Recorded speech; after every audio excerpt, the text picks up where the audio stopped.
বন্ধু মানে কেয়ারিং, বন্ধু মানে শেয়ারিং, আর মাঝে মাঝে বন্ধু মানে ডেয়ারিংও বটে। এমন একটা ডেয়ারিং বন্ধুর বার্থডে ছিল আজ।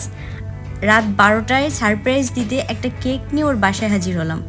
ওই সময় সবচেয়ে স্পেশাল পার্ট ছিল কে সবার আগে ওকে উইশ করবে, আর যে ওকে সবার আগে উইশ করতে পারবে তাকে ওর সবার আগে কেক খাওয়াতে হবে। ও বন্ধুর জন্মদিন আর স্পেশাল কিছু হবে না, এটা তো হতে পারে না।